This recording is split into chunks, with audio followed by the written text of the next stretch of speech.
Hi hello ಎಲ್ಲರಿಗೂ ನಮಸ್ಕಾರ. ನಾನು ನಿಮ್ಮ ಕಾವ್ಯ.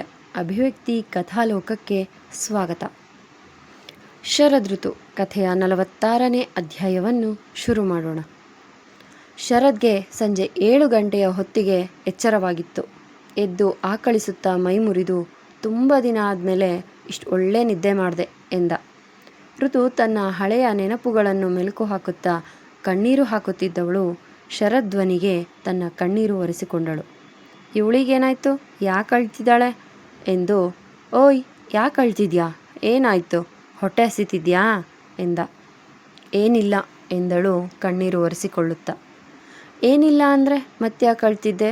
ಓ, ಸತ್ಯ ಗೊತ್ತಾಗದೆ ಹೋದರೆ ನೀನು ನಾನು ತೋರಿಸೋ ನರ್ಕನ ಅನುಭವಿಸ್ಬೇಕಾಗತ್ತೆ ಅಂತ ಭಯನಾ ಎಂದ. ಹಾಗೇನಿಲ್ಲ ಶರದ್, ಈಗ ನಿದ್ದೆ ಮಾಡಿದೆ ಅಲ್ವಾ, ಈಗಲಾದರೂ ಹೋಗೋಣ ಬಾ, ರಾಜಣ್ಣನ ಮೀಟಾಗಿ ಬರೋಣ ಎಂದಳು. ನನ್ನನ್ನೇನು ನಿನ್ನ ಡ್ರೈವರ್ ಅಂದ್ಕೊಂಡಿದ್ಯಾ? ನೀನು ಹೇಳಿದ ತಕ್ಷಣ ಎಲ್ಲಿಗೆ ಬೇಕೋ ಅಲ್ಲಿಗೆ ಕರ್ಕೊಂಡು ಹೋಗೋದಕ್ಕೆ? ನನಗೀಗ ಎಲ್ಲೂ ಹೋಗೋ ಮೂಡಿಲ್ಲ, ಬೆಳಿಗ್ಗೆ ನೋಡೋಣ ಎಂದ ಮೊಬೈಲಲ್ಲಿ ಮುಖ ಹುದುಗಿಸಿ. ಶರದ್, ನಿಂಗೆ ಸತ್ಯ ತಿಳ್ಕೊಳ್ಳೋ ಕಾತುರ ಇಲ್ವಾ? ಅಂದರೆ ನಾನೇ ಅಪರಾಧಿ ಅಂತ ಫಿಕ್ಸ್ ಆಗಿಬಿಟ್ಟಿದೆಯಾ ಅಲ್ವಾ ಎಂದಳು. ಫಿಕ್ಸ್ ಆಗೋದೇನು, ಅದೇ ಸತ್ಯ ಅಲ್ವಾ? ಏನೋ ಸುಲೋಚನಾ ಅಮ್ಮ ಹೇಳಿದರು ಅಂತ ಅವ್ರ ಸಮಾಧಾನಕ್ಕೆ ನಿನ್ನ ಜೊತೆ ಬಂದಿರೋದು. ಅದು ಬಿಟ್ಟರೆ ನನಗೆ ಯಾವ ಕಾತುರ ಆಗಲಿ ಕುತೂಹಲ ಆಗಲಿ ಖಂಡಿತ ಇಲ್ಲ. ಹಾಗೆ ನೀನು ನಿರಪರಾಧಿ ಅಂತ ಸಾಬೀತು ಮಾಡೋದಕ್ಕೆ ಆಗದೆ ಹೋದರೆ ನಿನಗೆ ನಿಜವಾದ ನರ್ಕ ಅಂದರೆ ಏನು ಅಂತ ತೋರಿಸ್ತೀನಿ ಎಂದ ಕೋಪದಿಂದ ತೋರು ಬೆರಳನ್ನು ತೋರಿಸುತ್ತಾ. ಇನ್ನೂ ಶರತ್ ಜೊತೆ ಮಾತಾಡೋದು ವ್ಯರ್ಥ ಅನಿಸಿ ಮೌನವಾದಳು. ಅವನ ಮಾತು ಕೇಳಿ ದುಃಖ ಉಮ್ಮಳಿಸಿ ಬಂದರೂ ಹಲ್ಲು ಕಚ್ಚಿ ಸಹಿಸಿದಳು. ಶರದ್ಗೆ ಯಾಕೋ ಅಲ್ಲಿರಲು ಮನಸ್ಸಾಗದೆ ಆಚೆ ನಡೆದು ಬಿಟ್ಟ. ಅವನು ಹೋಗುತ್ತಿದ್ದ ಹಾಗೆ ತಡೆ ಹಿಡಿದ ಕಣ್ಣೀರನ್ನು ಹರಿಯಲು ಬಿಟ್ಟಳು. ಆಚೆ ಬಂದ ಶರದ್ ಗಾರ್ಡನ್ನಲ್ಲಿ ವಾಕ್ ಮಾಡತೊಡಗಿದ. ಅಲ್ಲೇ ಇದ್ದ ಖಾಲಿ ಬೆಂಚಿನ ಮೇಲೆ ಕೂತು ಒಂದು ದೀರ್ಘ ಶ್ವಾಸ ಎಳೆದುಕೊಂಡು ಕಣ್ಮುಚ್ಚಿ ಕುಳಿತ. ಕಣ್ಣಿಂದ ಪಟಪಟನೆ ಕಣ್ಣೀರು ಉದುರಿದವು. ನನ್ನ ಗುಬ್ಬಿ, ಮಾಮ್, ಡ್ಯಾಡ್, ಅಕ್ಕ, ಭಾವ, ವೃದ್ಧಿ, ಸಾತ್ವಿಕ್ ಎಂದು ಮುಖ ಮುಚ್ಚಿ ಬಿಕ್ಕಳಿಸಿದ. ಎಷ್ಟೋ ಹೊತ್ತಿನ ತನಕ ಕೂತವನಿಗೆ ತಂಪಾಗಿ ಬೀಸುತ್ತಿದ್ದ ಗಾಳಿ ಸ್ವಲ್ಪ ಮಟ್ಟಿಗೆ ಅವನ ಮನಸ್ಸಿನ ನೋವನ್ನು ಕಡಿಮೆ ಮಾಡಿತು. ಸಮಯ ನೋಡಿದ. 10 ಗಂಟೆ ತೋರಿಸುತ್ತಿತ್ತು. ಎದ್ದು ತನ್ನ ರೂಮ್ ಕಡೆ ನಡೆದ. ರೂಮಿಗೆ ಬರ್ತಿದ್ದ ಹಾಗೆ ಋತು ಮಲಗಿರೋದನ್ನು ನೋಡಿದ. ಅವಳು ಅತ್ತು ಸುಸ್ತಾಗಿ ಹಾಗೆ ಸೋಫಾದ ಮೇಲೆ ಮಲಗಿಬಿಟ್ಟಿದ್ದಳು. ಅವಳ ಸಮೀಪ ಬಂದು ನೋಡಿದಾಗ ಅವಳು ಅತ್ತಿರುವಳೆಂಬುದಕ್ಕೆ ಸಾಕ್ಷಿಯಾಗಿ ಕೆನ್ನೆಯ ಮೇಲೆ ಕಣ್ಣೀರಿನ ಕಲೆ ತೇವ ಹಾಗೆಯೇ ಇತ್ತು. ಅವಳನ್ನೇ ನೋಡುತ್ತಾ ಕೆಳಗಡೆ ಕೂತ. ಮನಸ್ಸು ಮಾತ್ರ ಮಂಥನ ಮಾಡುತ್ತಿತ್ತು. ನಿಜವಾಗ್ಲೂ ನೀನು ನನ್ನ ಗುಬ್ಬಿನ ಸಾಯಿಸಿಲ್ಲ, ಕಾರ್ ಬ್ರೇಕ್ ಫೇಲ್ ಮಾಡಿಲ್ಲ, ನೀನು ನಿರಪರಾಧಿ ಅಂತ ಗೊತ್ತಾದರೆ ನಿನ್ನ ಕಾಲಿಗೆ ಬಿದ್ದು ಕ್ಷಮೆ ಕೇಳ್ತೀನಿ. ಆದರೆ ತಪ್ಪು ನಿಂದೆ ಅಂತ ಮತ್ತೊಮ್ಮೆ ಸಾಬೀತಾದರೆ ನನ್ನಷ್ಟು ಕೆಟ್ಟೋನು ಬೇರೆ ಯಾರೂ ಇರೋದಕ್ಕೆ ಸಾಧ್ಯನೇ ಇಲ್ಲ. ಜೀವನ ಪೂರ್ತಿ ನಿನಗೆ ನರ್ಕ ದರ್ಶನ ಮಾಡಿಸ್ತೀನಿ ಎಂದು ಹಲ್ಲು ಕಡಿಯುತ್ತಾ ಮುಷ್ಟಿ ಕಟ್ಟಿ ತಕ್ಷಣ ತನ್ನ ಕಣ್ಣುಗಳನ್ನು ಒರೆಸಿಕೊಂಡ. ಊಟ ಮಾಡಲು ಮನಸ್ಸಿರಲಿಲ್ಲ. ಹೋಗಿ ಬೆಡ್ ಮೇಲೆ ಮಲಗಿದ. ಅವನಿಗೇನೂ ನಿದ್ದೆ ಬರಲಿಲ್ಲ. ತನ್ನ ಫೋನ್ ರಿಂಗ್ ಆದ ಸದ್ದಿಗೆ ಮೊಬೈಲ್ ಹಿಡಿದು ಬಾಲ್ಕನಿಗೆ ಹೋದ. ವಿಕ್ರಾಂತ್ ರಾಥೋಡ್ನ ಬಗ್ಗೆ ಅವನ ಮೇಲೆ ಕಣ್ಣಿಡಲು ಹೇಳಿದ್ದ ಡಿಟೆಕ್ಟಿವಿಂದ ಕರೆ ಬಂದಿದ್ದು ನೋಡಿ 1-2 ಬಾರಿ ರಿಂಗ್ ಆದ ಮೇಲೆ ರಿಸೀವ್ ಮಾಡಿದ್ದ. ಹಲೋ, ಹೇಳಿ, ಇಷ್ಟೊತ್ತಿನಲ್ಲಿ ಕಾಲ್ ಮಾಡಿದ್ದೀರಾ ಎಂದ. ವಿಕ್ರಾಂತ್ ರಾಥೋಡ್ ಮೇಲೆ ಕಣ್ಣಿಡೋದಕ್ಕೆ ಹೇಳಿದ್ರಲ್ವಾ, ಅವನ ಬಗ್ಗೆ, ಅವನ ಮುಂದಿನ ನಡೆ ಬಗ್ಗೆ, ಅದನ್ನೇ ಹೇಳೋಣ ಅಂತ ಕಾಲ್ ಮಾಡಿದೆ ಸರ್ ಎಂದರೆ. ಹೌದಾ, ಹೇಳಿ, ಅವನ ಬಗ್ಗೆ ಏನು ಗೊತ್ತಾಯಿತು ಎಂದ. ಸರ್, ನಿಮ್ಮ ಗೆಸ್ ಕರೆಕ್ಟ್ ಆಗಿತ್ತು. ಅವನು ಪೊಲೀಸರಿಗೆ ಲಂಚ ಕೊಟ್ಟು ತನ್ನ ಬಾಡಿಗಾರ್ಡ್ಸ್ನ ಬಿಡಿಸಿದ್ದಾನೆ. ಹಾಗೆ 1-2 ದಿನ ತಲೆ ಮರೆಸಿಕೊಂಡು ಇರಲು ಹೇಳಿದ್ದಾನೆ. ಅವರೇನೂ ಸದ್ಯಕ್ಕೆ ಋತು ಅವರನ್ನು ಹುಡುಕಾಡೋ ಪ್ರಯತ್ನ ಮಾಡಿಲ್ಲ. ಆದರೆ ನಿನ್ನೆಯಿಂದ ಮತ್ತೆ ಹುಡುಕಾಡೋದಕ್ಕೆ ಶುರು ಮಾಡಿದ್ದಾರೆ. ಹಾಗೆ ನಿಮ್ಮ ಆಫೀಸ್ ಮತ್ತು ಮನೆ ಹತ್ತಿರ ಹುಡುಗರನ್ನು ಬಿಟ್ಟು ಒಂದು ಕಣ್ಣಿಡೋದಕ್ಕೆ ಹೇಳಿದ್ದಾನೆ. ಆದರೆ ಆ ದಾಂಡಿಗರು ಕಂಠಪೂರ್ತಿ ಕುಡಿದು ಮೈಮೇಲೆ ಪ್ರಜ್ಞೆ ಇಲ್ಲದೆ ಬಿದ್ದಿದ್ದರಿಂದ ನೀವು ಬೆಂಗಳೂರಿಗೆ ಹೋಗಿದ್ದು ಗೊತ್ತಾಗಲಿಲ್ಲ ಎಂದ. ಒಳ್ಳೆಯದೇ ಆಯಿತು. ಅವರಿಗೆ ನಾವು ಬೆಂಗಳೂರಿಗೆ ಬಂದಿದ್ದ ವಿಷಯ ಗೊತ್ತಾಗಿದ್ದಿದ್ರೆ ನಾವು ಮಾಡೋದಕ್ಕೆ ಬಂದಿರೋ ಕೆಲಸ ಆಗೋದಕ್ಕೆ ಬಿಡ್ತಿರ್ಲಿಲ್ಲ. ಹಾಗಂತ ಅವರೇನು ಸುಮ್ಮನೆ ಕೂತ್ಕೊಳ್ಳೋದಿಲ್ಲ, ಋತುನ ಹುಡ್ಕೋ ಪ್ರಯತ್ನ ಮಾಡೇ ಮಾಡ್ತಾರೆ ಎಂದ Sharad. You don't worry sir, ನಾನು ಅವ್ರ ಮೇಲೆ ಸರಿಯಾಗಿ ನಿಗಾ ಇಡ್ತೀನಿ ಎಂದ ಡಿಟೆಕ್ಟಿವ್. ಓಕೆ, ಮತ್ತೆ ಹೊಸ ವಿಷಯ ಗೊತ್ತಾದರೆ ತಿಳಿಸಿ ಎಂದು ಕರೆ ತುಂಡರಿಸಿ ಒಂದು ನಿಟ್ಟುಸಿರು ಬಿಟ್ಟು ಒಳನಡೆದ. ಎಷ್ಟೋ ಹೊತ್ತಿನ ತನಕ ಹೊರಳಾಡಿ ಮಗ್ಗಲು ಬದಲಿಸಿ ನಸುಕಿನ ಜಾವ ನಿದ್ರಾದೇವಿ ಅವನನ್ನು ತನ್ನ ತೆಕ್ಕೆಗೆ ತೆಗೆದುಕೊಂಡಳು. ಬೆಳಿಗ್ಗೆ ಮೊದಲು ಎಚ್ಚರವಾದ ಋತು ಬೆಡ್ ಕಡೆ ನೋಡಲು ಶರದ್ ಜೋರು ನಿದ್ದೆಯಲ್ಲಿದ್ದ. ಶರದ್ ಎಷ್ಟೊತ್ತಿಗೆ ಬಂದ ಅಂತ ಗೊತ್ತೇ ಆಗಲಿಲ್ಲ ಎಂದ್ಕೊಂಡು ಬಾತ್ರೂಮ್ ಹೊಕ್ಕು ಬೇಗ ಮುಖ ತೊಳೆದು ಸ್ನಾನ ಮಾಡಿ ರೆಡಿಯಾಗಿ ಶರದ್ಗೆ ಎಚ್ಚರವಾಗುವುದನ್ನೇ ಕಾಯುತ್ತಾ ಕುಳಿತಳು. ರೂಮ್ ಸರ್ವಿಸ್ನವರು ಬೆಲ್ ಮಾಡಿದಾಗ ಎದ್ದು ಹೋಗಿ ಬಾಗಿಲು ತೆಗೆದು ಇನ್ನೊಂದು ಗಂಟೆ ಬಿಟ್ಟು ಬನ್ನಿ ಎಂದು ಹೇಳಿ ಕಳುಹಿಸಿದಳು. ಋತು ಅರ್ಧ ಗಂಟೆ ಕಳೆದರೂ ಶರದ್ಗೆ ಎಚ್ಚರವೇ ಆಗುತ್ತಿಲ್ಲ. ಕಾದು ಸಾಕಾಗಿ ಅವಳೇ ಎಬ್ಬಿಸಲು ಮುಂದಾದಳು. ಎದ್ದೇಳು ಶರದ್, ಟೈಮ್ ನೋಡು, 9 ಗಂಟೆ ಆಯಿತು ಎಂದು 3-4 ಬಾರಿ ಕೂಗಿದಾಗ ಎಚ್ಚರಗೊಂಡ. ಶರದ್, 9 ಗಂಟೆ ಆಯಿತು, ಬೇಗ ಎದ್ದು ಫ್ರೆಶ್ ಆಗಿ ಬಾ ಹೋಗೋಣ ಎಂದರೆ ಬೇಗ ಅಂದರೆ ಆಗಲ್ಲ ಎಂದು ಮತ್ತೆ ಮಲಗಿದ. ಶರದ್ ಪ್ಲೀಸ್, ಹೀಗೆಲ್ಲ ಕಾಡಬೇಡ, ದಯವಿಟ್ಟು ಬೇಗ ಹೋಗಿ ಸ್ನಾನ ಮಾಡಿ ರೆಡಿಯಾಗು ಎಂದಳು.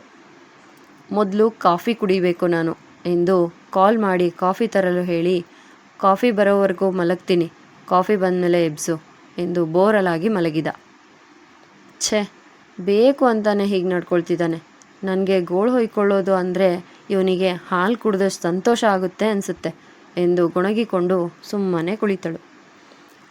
ಹೇಳಿದ 5 ನಿಮಿಷಕ್ಕೆ ಕಾಫಿ ಬಂದಿತ್ತು.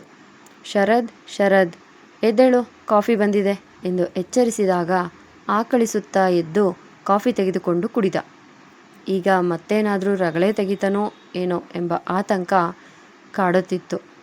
ಆದರೆ ಶರದ್ ಕಾಫಿ ಕುಡಿದು ಬಾತ್ರೂಮ್ ಹೊಕ್ಕ. ಋತು ಒಂದು ನೆಮ್ಮದಿಯ ಉಸಿರು ಬಿಟ್ಟು, ಇವನು ಬರುವಷ್ಟರಲ್ಲಿ ತಿಂಡಿ ಆರ್ಡರ್ ಮಾಡಿಬಿಡೋಣ, ಇಲ್ಲಾಂದರೆ ಅದಕ್ಕೂ ಟೈಮ್ ವೇಸ್ಟ್ ಮಾಡ್ತಾನೆ ಎಂದು ತಾನೇ ತಿಂಡಿ ಆರ್ಡರ್ ಮಾಡಿದಳು. ಶರದ್ ಸ್ನಾನ ಮಾಡಿ ಬಂದು ರೆಡಿಯಾಗಿ ಈಗ ಯಾವ ತಕರಾರೂ ತೆಗೆಯದೆ ತಿಂಡಿ ತಿಂದ. ಋತು ಕೂಡ ತಿಂಡಿ ತಿಂದಳು. ಈಗ ಇಬ್ಬರ ಪಯಣ ರಾಜಣ್ಣನ ಮನೆ ಕಡೆ ಹೊರಟಿತು. ಬೆಂಗಳೂರಿನಿಂದ ರಾಜಣ್ಣನ ಹಳ್ಳಿ ತಲುಪುವಷ್ಟರಲ್ಲಿ ಮಧ್ಯಾಹ್ನವೇ ಆಗಿತ್ತು. ಆ ಹಳ್ಳಿಯಲ್ಲಿ ಮಾತನಾಡುತ್ತಾ ಅರಳಿಕಟ್ಟೆಯ ಮೇಲೆ ಕೂತಿದ್ದ ವೃದ್ಧರನ್ನು ನಮಸ್ತೆ ತಾತ ಎಂದರು. ನಮಸ್ತೆ, ಯಾರು ನೀವು? ಊರಿಗೆ ಹೊಸಬ್ರ ಹಾಗೆ ಕಾಣ್ತಿದ್ದೀರಾ ಎಂದರೆ, ಹೌದು ತಾತ, ನಾವು ಊರಿಗೆ ಹೊಸಬ್ರು, ಬೆಂಗಳೂರಿನಿಂದ ಬಂದಿದ್ದೀವಿ ಎಂದು. ಇಲ್ಲಿ ರಾಜಣ್ಣ ಅನ್ನೋರ ಮನೆ ಎಲ್ಲಿದೆ ಅಂತ ಹೇಳ್ತೀರಾ ಎಂದು ಕೇಳಿದಾಗ, ಇಲ್ಲಿಂದ ನೇರವಾಗಿ ಹೋಗಿ ಎಡಕ್ಕೆ ತಿರುಗಿದ್ರೆ ಅಲ್ಲೊಂದು ಓಣಿ ಬರುತ್ತೆ, ಅಲ್ಲಿ 4ನೇ ಮನೆಯೇ ರಾಜಣ್ಣನ ಮನೆ ಎಂದು ಹೇಳಿದರು. ಥ್ಯಾಂಕ್ಸ್ ತಾತ ಎಂದ ಶರದ್ ಅಲ್ಲಿ ಒಳ ಹೋಗಲು ತುಂಬ ಕಿರಿದಾದ ಮಣ್ಣಿನ ರಸ್ತೆ ಇದ್ದ ಕಾರಣ ಕಾರನ್ನು ಅರಳಿ ಮರದ ಹತ್ತಿರ ನಿಲ್ಲಿಸಿ ನಡೆದುಕೊಂಡು ರಾಜಣ್ಣನ ಮನೆಗೆ ಹೋದರು. ಅವನ ಮನೆಗೆ ಹೋಗಿ ಬಾಗಿಲು ಬಡಿದರೆ ಒಳಗಿನಿಂದ ಯಾರದು ಎಂದು ಹೊರಬಂದ ರಾಜಣ್ಣನಿಗೆ ಎದುರಿಗೆ ನಿಂತಿದ್ದ ಶರದ್ ಋತುವನ್ನು ನೋಡಿ ಆಶ್ಚರ್ಯವಾಗಿತ್ತು. ಋತು ಮೇಡಮ್ ಹೇಗೆ ಇವ್ರ ಜೊತೆ? ಅವತ್ತಿವ್ರನ್ನ ಸರೋರಾತ್ರಿ ಅಂದೇ ಮನೆಯಿಂದ ಆಚೆ ಹಾಕಿದ್ರಲ್ವಾ ಎಂದುಕೊಂಡನಾದರೂ ಬಾಯಿ ಬಿಟ್ಟು ಕೇಳಲಿಲ್ಲ.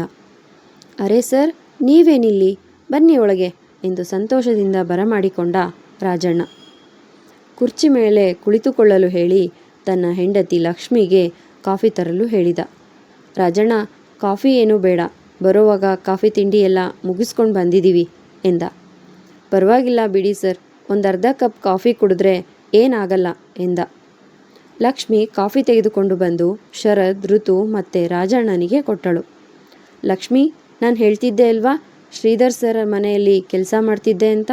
ಅವ್ರ ಮಗ ಮತ್ತು ಸೊಸೆ ಇವರು, ಶರದ್ ಮತ್ತು ಋತು ಎಂದು ಪರಿಚಯ ಮಾಡಿಸಿದ. ನಮಸ್ಕಾರ ಎಂದು ಕೈ ಮುಗಿದಳು ಲಕ್ಷ್ಮಿ.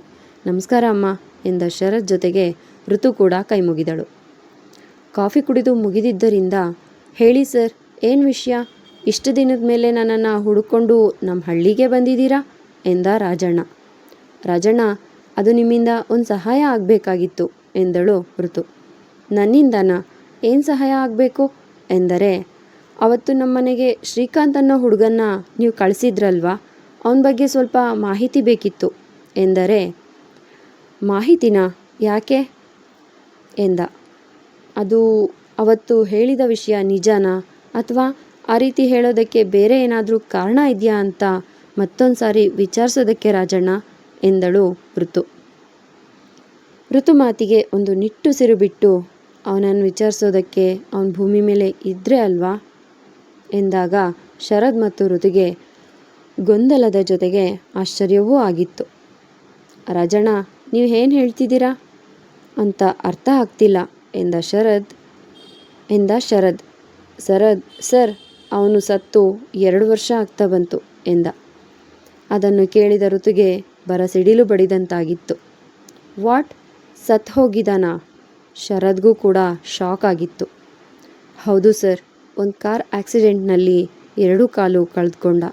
ಅದನ್ನು ನೋಡಿ ಅವನಿಗೆ ಆಘಾತ ಆಗಿ ಭಯಕ್ಕೆ ಸತ್ತು ಹೋದ ಎಂದರೆ, ಋತುಗೆ ಈ ವಿಷಯ ಕೇಳಿ ಈಗ ದೊಡ್ಡ ಆಘಾತವಾಯಿತು. ಸತ್ಯ ತಿಳಿದುಕೊಳ್ಳಲು ಇದ್ದ ಒಂದೇ ಒಂದು ಮಾರ್ಗ ಕೂಡ ಅವಳ ಪಾಲಿಗೆ ಮುಚ್ಚಿ ಹೋಯಿತು. ಇನ್ನಾಗದು ಎಂಬಂತೆ ಒಂದು ಕ್ಷಣ ಕೂಡ ಅಲ್ಲಿ ನಿಲ್ಲದೆ ಹೊರ ನಡೆದು ಬಿಟ್ಟಳು. ರಾಜಣ್ಣನಿಗೆ ಋತುವಿನ ಈ ನಡೆ ವಿಚಿತ್ರ ಅನಿಸಿತು. ಆದರೆ ಶರದ್ಗೆ ಅರ್ಥವಾಗಿತ್ತು ಅವಳ ಮನಸ್ಥಿತಿ.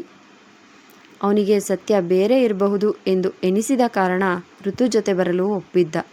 ಆದರೆ ಈಗ ಸತ್ಯ ಶ್ರೀಕಾಂತ್ ಜೊತೆ ಮಣ್ಣಲ್ಲಿ ಮಣ್ಣಾಗಿ ಹೋಗಿದ್ದು ತಿಳಿದು, ಸರಿ ರಾಜಣ್ಣ, ನಾನಿನ್ನು ಬರ್ತೀನಿ ಎಂದು ಅವಸರವಾಗಿ ಹೊರ ನಡೆದ. ಇವರಿಬ್ಬರೂ ಹೋದ ದಾರಿಯನ್ನೇ ನೋಡುತ್ತಾ ನಿಟ್ಟುಸಿರು ಬಿಟ್ಟ ರಾಜಣ್ಣ. ಋತುಗೆ ಆದ ಶಾಕ್ಗೆ ತತ್ತರಿಸಿ ಹೋದಳು. ಸತ್ಯ ತಿಳಿಯುವುದು, ತನ್ನ ಮೇಲಿನ ಅಪರಾಧ ತೊಲಗುವುದು ಎಂದು ಆಸೆ ಇಟ್ಟುಕೊಂಡವಳಿಗೆ ಈ ವಿಷಯ ಅರಗಿಸಿಕೊಳ್ಳಲೂ ಆಗುತ್ತಿಲ್ಲ. ಕಣ್ಣಿಂದ ಕಮ್ಮನಿ ಜಾರುತ್ತಲೇ ಇದೆ. ಮೌನವಾಗಿ ಸೋತ ಹೆಜ್ಜೆಗಳನ್ನು ಇಡುತ್ತಾ ಹೊರಟು ಬಿಟ್ಟಳು.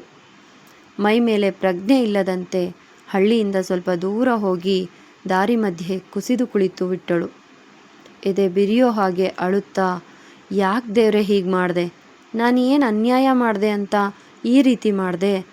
ಯಾಕೆ ನಿನಗೆ ನಾನಿಷ್ಟು ವರ್ಷ ಕಣ್ಣೀರು ಹಾಕಿದ್ದು ಒಂಟಿಯಾಗಿ ನನ್ನ ಮಾನ ಕಾಪಾಡ್ಕೊಳ್ಳೋದಕ್ಕೆ ಪ್ರತಿದಿನ ಏಗುತ್ತಾ ಬದುಕುತ್ತಿದ್ದದ್ದು ಸಮಾಧಾನ ಆಗಲಿಲ್ವಾ? ಹೇಗೋ ನನ್ನ ಹಳೆಯ ಜೀವನ ಮರೆತು ಬದುಕ್ತಿದ್ದೆ. ಆದರೆ ಆ ಕಾಮುಕ ವಿಕ್ರಾಂತ್ ಕೈಗೆ ಸಿಕ್ಕಿ ನನ್ನ ಮಾನ ಕಾಪಾಡ್ಕೊಳ್ಳೋದಕ್ಕೆ ಹೋಗಿ ಶರದ್ ಕಣ್ಣಿಗೆ ಬೀಳೋ ಹಾಗೆ ಮಾಡಿದೆ. ಅವನು ಸಿಕ್ಕಿದ ಮೇಲೆ ಅವನಿಗೆ ನಾನು ಯಾವ ತಪ್ಪು ಮಾಡಿಲ್ಲ, ನಾನು ನಿರಪರಾಧಿ ಅಂತ ಸಾಬೀತು ಮಾಡಬೇಕು, ನನ್ನ ಮೇಲಿನ ಅಪವಾದವನ್ನು ಕಳೆದುಕೊಳ್ಬೇಕು ಅಂತ ಅವನಿಗೊಂದು ಅವಕಾಶ ಕೇಳಿದ್ದೆ. ಅವನು ಅವಕಾಶನೂ ಕೊಟ್ಟ, ನನ್ನನ್ನು ನಾನು ಸಾಬೀತು ಮಾಡ್ಕೊಳ್ಳೋದಕ್ಕೆ. ಆದರೆ ನೀನೇನು ಮಾಡಿದೆ? ಸತ್ಯ ತಿಳ್ಕೊಳ್ಳೋದಕ್ಕೆ ಅಂತ ಇದ್ದ ಒಂದೇ ಒಂದು ಮಾರ್ಗನೂ ಮುಚ್ಚಿಬಿಟ್ಟೆಯಲ್ಲ. ಅಂಥ ತಪ್ಪು ನಾನು ಏನು ಮಾಡಿದ್ದೀನಿ? ಯಾಕೆ ಹೀಗೆ ನನ್ನ ಜೀವನದಲ್ಲಿ ಆಟ ಆಡ್ತಿದ್ಯಾ? ಯಾಕೆ ನಿನಗೆ ನಾನು ನೆಮ್ಮದಿಯಾಗಿರೋದು ಇಷ್ಟ ಇಲ್ವಾ? ಹೋಗಲಿ, ಸಾವಾದರೂ ಕೊಡು. ಈ ಕಡೆ ಬದುಕೋದಕ್ಕೂ ಆಗದೆ ಸಾಯೋದಕ್ಕೂ ಆಗದೆ ತ್ರಿಶಂಕು ಸ್ಥಿತಿಗೆ ತಂದು ನಿಲ್ಲಿಸಿದ್ದೀಯಲ್ಲ, ಇದು ನಿನಗೆ ನ್ಯಾಯ ಅನಿಸುತ್ತಾ? ಶರದ್ಗೆ ಸತ್ಯ ಗೊತ್ತಾಗ್ತಿದ್ದ ಮರುಕ್ಷಣನೇ ನನಗೆ ಸಾವು ಬಂದಿದ್ದರೂ ನೆಮ್ಮದಿಯಾಗಿ ಪ್ರಾಣ ಬಿಡ್ತಿದ್ದೆ. ಆದರೆ ಈಗ ನೆಮ್ಮದಿಯಾಗಿ ಪ್ರಾಣ ಬಿಡೋದಕ್ಕೂ ಅವಕಾಶ ಮಾಡಿ ಕೊಡಲಿಲ್ವಲ್ಲ. ಇನ್ನು ಎಷ್ಟು ಅಂತ ಕಷ್ಟ ಕೊಡ್ತೀಯ ದೇವ್ರೆ? ಇನ್ನು ಎಷ್ಟು ಅಂತ ಪರೀಕ್ಷೆ ಮಾಡ್ತೀಯ? ಯಾಕೆ ನಿನಗೆ ಇಷ್ಟು ದಿನ ಅನುಭವಿಸಿದ ಮಾನಸಿಕ ಯಾತನೆ, ನೋವು, ಕಣ್ಣೀರು ನೋಡಿ ನಿನ್ನ ಮನಸ್ಸಿಗೆ ತೃಪ್ತಿ ಆಗಲಿಲ್ವಾ? ಈ ರೀತಿ ಪ್ರತಿದಿನ ಪ್ರತಿ ಕ್ಷಣ ಹಿಂಸೆ ಕೊಟ್ಟು ಸಾಯಿಸೋ ಬದಲು ಒಂದೇ ಸಲ ಸಾಯಿಸ್ಬಿಡು.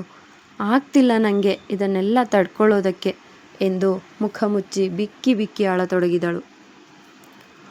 ಋತು ಹಿಂದೆಯೇ ಓಡೋಡಿ ಬಂದಿದ್ದ ಶರದ್ಗೆ ಋತುವಿನ ನೋವು, ದುಃಖ, ಅವಳ ಸ್ಥಿತಿ ನೋಡಿ ಅವನ ಹೃದಯ ವಿಲವಿಲ ಅಂತ ಒದ್ದಾಡಿತು. ಕರುಳು ಕಿವುಚಿದಂತಾಯಿತು.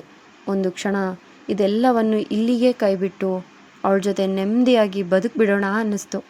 ಆದರೆ ಮರುಕ್ಷಣ ತನ್ನ ಗುಬ್ಬಿ ಮನೆಯವರನ್ನು ಕೊಂದವಳು ಇವಳೆ ಎಂದು ಹೇಳಿದ ಮಾತುಗಳು ಕಿವಿಯಲ್ಲಿ ರಿಂಗಣಿಸಿದಾಗ ಮನಸ್ಸು ಕಲ್ಲಾಗಿ ಹೋಯಿತು.